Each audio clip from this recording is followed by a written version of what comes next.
Morning everyone, welcome back to a new mini blog. সকালে ঘুম থেকে উঠে ফ্রেশ হচ্ছি, কানে আসছিল মেঘ ডাকার আওয়াজ। ফ্রেশ হয়ে বারান্দায় আসতে পারিনি, অঝোরে বৃষ্টি নেমেছে, চারিদিক পুরো সাদা হয়ে গেছে। বারান্দা তো আমার জলে ভেসে যাচ্ছে, আর এক হাত দূরের বাড়িঘর পর্যন্ত অস্পষ্ট হয়ে গেছে, এত জোর বৃষ্টি হচ্ছে। বাইরে তো হচ্ছে বৃষ্টি, কিন্তু আমি যথারীতি চলে এসেছি কিচেনে, কারণ কোনতেও তো অফিস রয়েছে, সময় মতো তো ওকে বেরোতেই হবে। সেই কারণে আমি ঝটপট করে সবার আগে ওর খাবারের প্রিপারেশনটা নিচ্ছি। আর আজকে বানিয়েছিলাম পোহা, আর এই মুহূর্তে মর্নিং টিটা নিচ্ছি। আর বারান্দা তো পুরো জল থই থই, এখনো ঝিরঝির করে বৃষ্টি পড়ছে, তবে আমার হেল্পিং হ্যান্ড এসে গেছে, ও এখন এগুলো সব ক্লিন করবে। এই মুহূর্তে ব্রেকফাস্টটা নিয়ে চলে এসেছি, আর প্রত্যেক দিনের মতো আজও একটু হেলদি ওয়েতেই ব্রেকফাস্টটা সারার চেষ্টা করছি। তো চলো ব্রেকফাস্টটা করে নিই।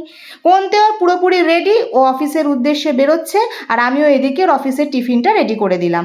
এরপর যথারীতি সংসারের কাজকর্মগুলো সারছি, আর এই মুহূর্তে কিচেনে এসে আটাটা মাখছি।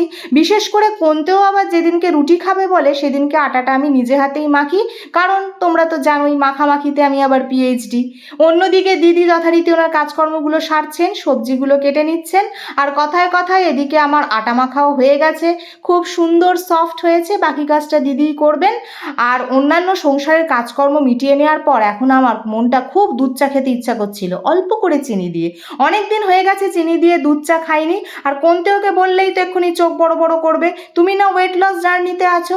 কিন্তু ভাই, সব সময় এত কিছু নিয়ম শৃঙ্খলা মেনে চলা আমার পক্ষে সম্ভব হয় না। তো যাই হোক, এই মুহূর্তে ফ্রেশ হয়ে এসে লাঞ্চ কমপ্লিট করে ফেলেছি, আর মুসাম্বিটা এনজয় করছি, সাথে একটুখানি অনলাইনও হয়েছি। আর বাইরের ওয়েদার ওই একই রকম মেঘলা, মাঝে মাঝে টিপ টিপ করে বৃষ্টিও পড়ছে। কি আর করা যাবে, বর্ষাকালে তো এগুলো মেনে নিতেই হবে। তো চলো আজকে তাহলে এই পর্যন্তই, আজকের মতন টাটা।